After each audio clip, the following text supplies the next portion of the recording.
Karibu sana ndugu mpenzi mtazamaji na mfuatiliaji wa vipindi vyangu. Mimi naitwa Dr. Nature ama Dr. Yusufu. Ni daktari wa magonjwa ya binadamu na ninawasaidia watu kupunguza mafuta ya mwili kwa maana ya uzito na kitambi kwa kutumia njia ambazo ni za uhakika, lakini njia ambazo ni endelevu na salama kiafya.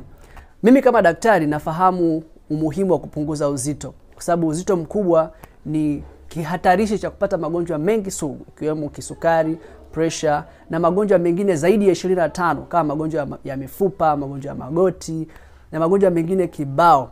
Kuna ukiachilia mbali zile kero za hapa na pale, huwezi kuvaa nguo zako ambazo unazipenda, unakuwa na shape ambayo sio nzuri, huwezi kufanya mambo yako mbalimbali kirahisi vile ambavyo unataka, matatizo ya figo, matatizo ya ini, huwezi kufanya shughuli zako vizuri, lakini pia hata kwenye mambo ya uzazi pia inakuwa ni changamoto. Kama mwanamke huwezi kupata mimba vizuri, kwa maana huwezi kupata mimba mapema.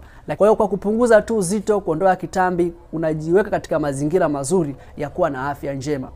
Katika video hii na kuonesha njia ambazo unaweza kuzitumia kwa maisha yako yote na ikakusaidia kuweza kufikia lengo na kuweza kufanya uzito huo uweze kubaki siku zote. Njia ya kwanza ambayo unaweza ukaanza nayo ni chakula kwa kweli. Kwa sababu kile ambacho unakula ndicho ambacho kinakufanya uwe hivyo ilivyo.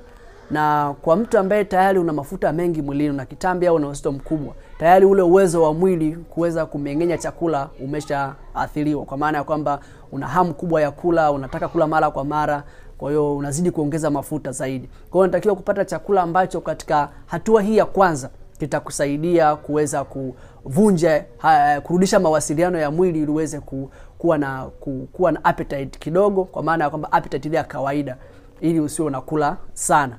Na katika namna hii kuna plani ya chakula ambayo nimeiweka, ni nzuri sana, rahisi, ambayo unaweza ukaifuata pia nawe ikakusaidia. Kitu cha kwanza ambacho unatakiwa kukifanya, ongeza wingi wa matunda kwenye chakula chako, kwa maana ifuatayo. Asubuhi unapoamka, asubuhi inamaanisha toka umeamka mpaka saa 6 mchana, hiyo yote ni asubuhi. Muda huo piga zako matunda ya kutosha. Chagua matunda aina 3, aina 4, katakata pamoja, yaweke pale, kula mengi ya kutosha.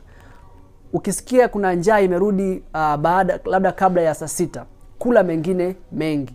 Kwa siku za mwanzoni njaa inakuwa inakuja, inaweza kaa inakuja tena, sababu mwili bado haujazoea kuchoma mafuta, bado unatumia glucose sana.